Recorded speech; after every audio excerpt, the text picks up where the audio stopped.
இந்த பதிவை கேட்டுக்கொண்டிருக்கும் நல்ல உள்ளங்களுக்கு உங்கள் சுவாமிநாதன் ஜோதிடரின் அன்பான வணக்கங்கள்.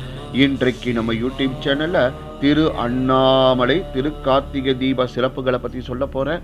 மிகவும் முக்கியமான பதிவு மக்களே. இந்த பதிவுக்குள்ளே போகிறதுக்கு முன்னாடி நம்ம யூடியூப் சேனலை யாரெல்லாம் சப்ஸ்கிரைப் பண்ணுங்க, ஷேர் பண்ணுங்க, லைக் பண்ணுங்க. இப்போ பதிவுக்குள்ளே போயிடலாம். அகிலம் காக்கும் தந்தை அண்ணாமலை ஈசனே, என்னை ஆளும் நேசனே, உன் பொற்பாதம் பணிந்து சிவமே என் வரமே.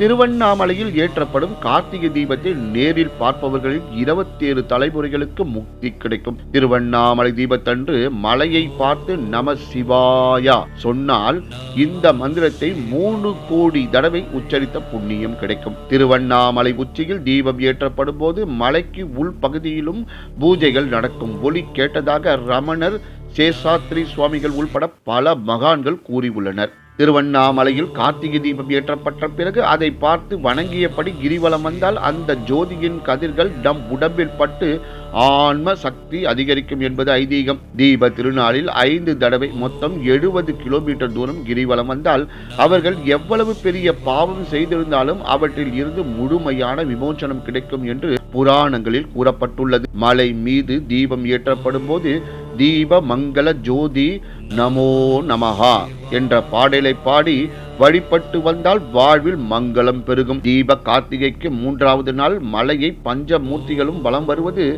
மிக சிறப்பாக நடைபெறும். திருவண்ணாமலை கார்த்திகை தீபத்தை காண சித்தர்கள் வருவார்கள் என்பது நம்பிக்கை. அப்படி வரும் சித்தர்கள் மலை உச்சியில் தீபம் ஏற்றும் கொப்பரை, நெய் சக்தி வாய்ந்த மூலிகை தைலங்களை சேர்த்து விடுவதாக சொல்கிறார்கள். இதனால் தீபத்தில் இருந்து வெளிப்படும் புகை தீய சக்திகளை அழிப்பதாக கருதப்படுகின்றது. திருவண்ணாமலை மலை சுமார் 2668 அடி உயரம் கொண்டது.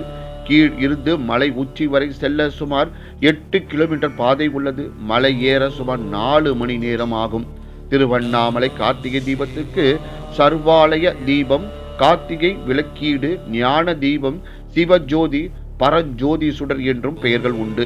கார்த்திகை தீபத்தன்று கிரிவலம் செல்பவர்களுக்கு 1000 அஸ்வமேதா யாகம் செய்த பலன் கிடைக்கும். கார்த்திகை தீபத்தன்று சிவலிங்கம் முன்பு நெய் தீபம் ஏற்றி வழிபாடு செய்தால் அவர்களது வாழ்க்கை பிரகாசமாக இருக்கும் என்பது நம்பிக்கை.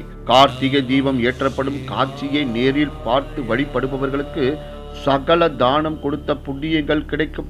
கார்த்திகை மாதம் கார்த்திகை நட்சத்திரத்தில் திருவண்ணாமலை ஸ்தலத்தில் ஏதாவது ஒரு இடத்தில் தீபம் ஏற்றி வழிபட்டால் குழந்தை பாக்கியம் கிடைக்கும். அண்ணாமலையாருக்கு அரோகரா, ஓம் நம சிவாயா என்று கூறி இந்த சிறப்பான ஆன்மீக பதிவை நிறைவு செய்கிறேன். நன்றி, வணக்கம், வாழ்க வளமுடன்.